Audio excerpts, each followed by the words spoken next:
कृत्रिम विटामिन चिकित्सा का भ्रामक भूत। कृत्रिम विटामिन का व्यवहार करने वालों का मत है कि चूंकि आजकल के खाद्य पदार्थों में विषैले और रासायनिक तत्व मिले हो रहते हैं और उसमें विटामिन, प्रोटीन आदि की कमी भी होने से अच्छा पोषण नहीं हो सकता, इसलिए पूरक यानी कृत्रिम विटामिन का प्रयोग जरूरी है। इसके अतिरिक्त इमरजेंसी, तीव्र रोग या विषाक्तता या अधिक गंभीर अवस्था में भी कृत्रिम विटामिन का लेना अनिवार्य हो जाता है। विश्व विख्यात आहार विशेषज्ञ गिलार्ड हालर ने अपनी पुस्तक में जवान रखकर दीर्घायु व्यतीत करने के लिए आहार आदि कई हितकर साधनों के अतिरिक्त कृत्रिम विटामिन पर भी बड़ा जोर दिया। विश्व प्रसिद्ध चिकित्सक डॉक्टर WJM कार्मिन ने सफलतापूर्वक विषाक्तता और संक्रमण की तीव्र अवस्था में बड़ी मात्रा में एस्कोर्बिक एसिड और कृत्रिम विटामिन C का व्यवहार किया जाता है। इस प्रकार प्रोफेसर लाइसेंस पॉलिंग ने सर्दी रोकने के लिए एब्रोक्सिस्ट एसिड और कृत्रिम विटामिन C का सफलता से प्रयोग किया है।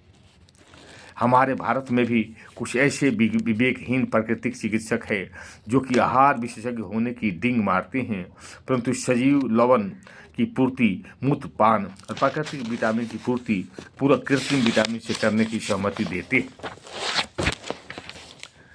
यह कहाँ की बुद्धिमत्ता है कि गेहूं के चोकर और चावल के कण और माड़ तो बाहर निकाल फेंके, लेकिन उसके स्थान पर B कॉम्प्लेक्स की गोलियां खाए। चीनी खाना तो बंद न करें, परंतु कैल्शियम की कमी का इंजेक्शन या गोलियों से पूरी करें। चने का साग और हरे साग सब्जियों तो न खाएं, परंतु इसके बदले में विटामिन A की गोलियां लें।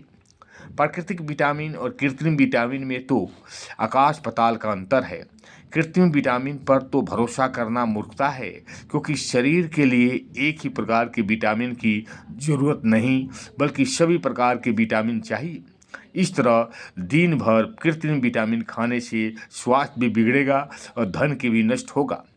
विटामिन की गोलियों का अस्थायी प्रभाव नहीं होता, इसलिए इनको लगातार लेने से शरीर इसका आदी हो जाता है और शरीर स्वयं अपना स्वास्थ्य ठीक रखने के लिए अकर्मण्य सा हो जाता है। प्राकृतिक आहार, संपूर्ण अनाज, फल, साग सब्जी आदि लेने से न केवल हमारे लवण और विटामिन ही मिलेंगे, बल्कि रक्त संवृद्धता में भी सहायक होंगे। प्राकृतिक आहार पेट भरेगा, पेट के विकार दूर करेगा, इससे शरीर के सारे अंग पुष्ट होंगे, स्वास्थ्य सुधरेगा, पैसे बचेंगे। लोभी, स्वार्थी, कृत्रिम विटामिन निर्भरता के कमीशन भोगी चिकित्सक ही पूरक विटामिन की गोलियां खाने की प्रोत्साहित करेंगे। रोग का कारण विटामिन की कमी नहीं, बल्कि शरीर का विकार है। ओम शांति। अच्छा लगे तो लाइक करें और सब्सक्राइब करें।